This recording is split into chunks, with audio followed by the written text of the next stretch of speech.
All right, so our intent here on number 2 is obviously, to maximize your tee square footage because it is a par 3, because you have a lot more wear and tear on par 3 tees. So try to make these tees as big as we possibly can to make the most surface area. As far as the rest of the hole goes, I mean, we are keeping the lake the same because we have a fairly new bulkhead there, but trying to give middle and high handicappers a better chance to bail out or give them space to miss this green a little bit. So what we're going to do with the green itself, we're actually going to lower it down probably every bit of a foot or two, take it, slide it back right a little bit, which will allow that green to kind of go right, go back a little bit, and get away from the water on this side.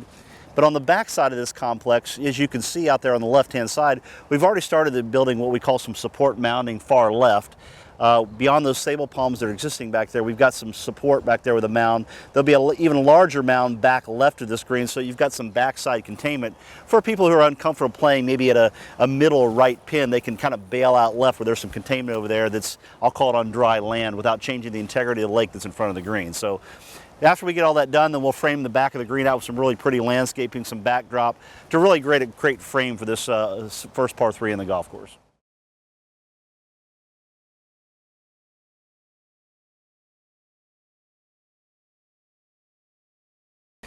Eric, our intent on the 3rd hole is that, when we did this in 2008, we had a very strong angle from the back 2 tees. It was almost made it a hard dog leg, and there's a lot of members that were complaining about all the trees on the inside right that they were in play over there. So to kind of correct this and also solve a permitting problem of an amount of hard shoreline that's being planned inside of this lake basin, we're actually going to connect the 2 bodies of water here between number 2 green, number 3 tees by having an open water channel here with a new 40, 50 foot long bridge here.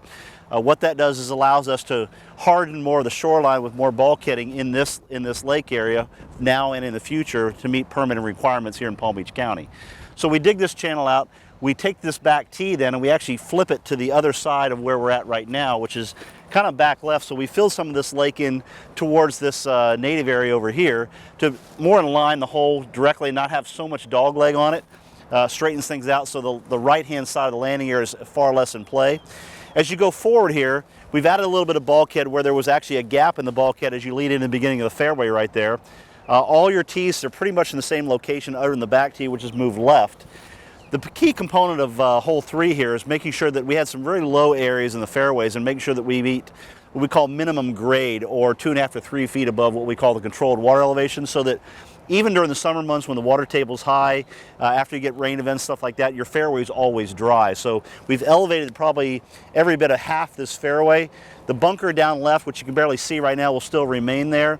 The green itself is going to move just a little bit right and back as a request of the membership about not having balls kind of fall left of the green into the water, which you couldn't see. So we're going to put the green a little further right than where it is right now, build up some backside containment, and we actually might even put the very back tee on number 4 out on that point where number 3 green currently exists. So that's probably the biggest change we got here on hole 3.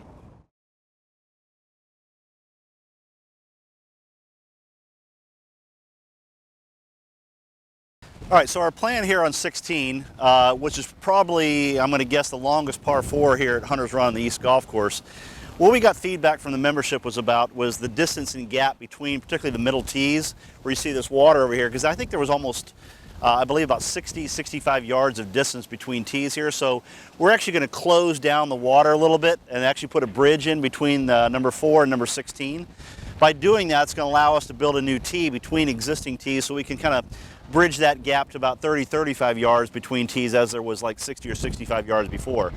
Very much like hole number 3, one of the goals of 16 was to raise the lowest spots of the fairway, again to make sure we're a minimum of 2.5 to 3 feet above controlled water elevation, so that you're always dry after normal rain events. When we go through the process of renovating a golf course, we do have to strip and bury all the grass, because we are changing the type of grass we're using here, so we dig what's called bury pits.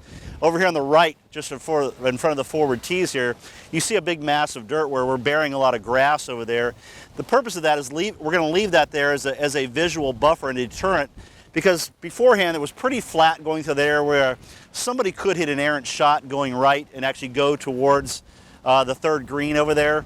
So by building this up, putting some new landscaping here, it'll kind of protect anybody coming into play number 3 green, and again make everybody kind of aim more towards the left out there into 16 fairway.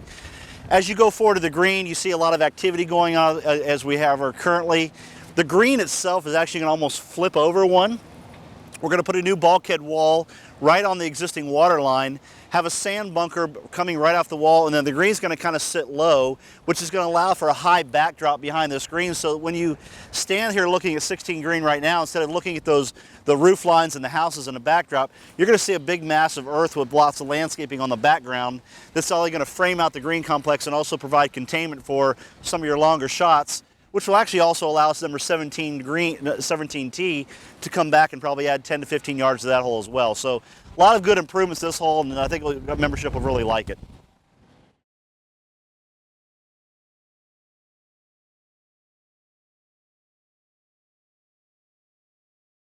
There's really no significant change to the first part of 18. All the tees are going to stay in the same place, other than we are going to try to take the back tee and kind of move it back to the street just a little bit to obtain a few more yards in what is considered a fairly short par 5. However, once you make the turn here at the landing area, one of the comments we got from the members as far as our focus group session was how narrow the second landing area was. So to try to fix some of that, we've actually pushed a little bit of dirt out in the lake on the right, filling that in by about every bit of 15, 20, 25 feet. We're going to do the same thing on the left where you see the sable palms up here on the left. We're actually going to fill in probably about 40 feet of that lake over there so that this landing area might become about 50% wider than it currently is.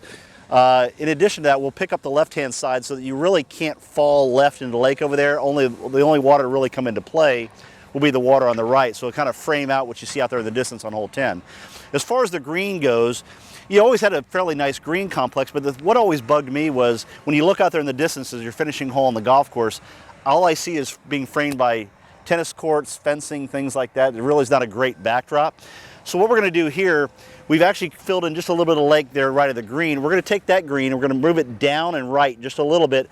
By moving it probably 15, 20, 25 feet, it's actually going to allow us to build a backdrop or almost a little bit of a stadium setting behind that green, taking it all the way over to number 1 tee that we can then landscape so you have a very majestic, pretty background versus you seeing those blue tarps and fencing in your background. Again, just trying to frame out the picture for the finishing hole on the golf course.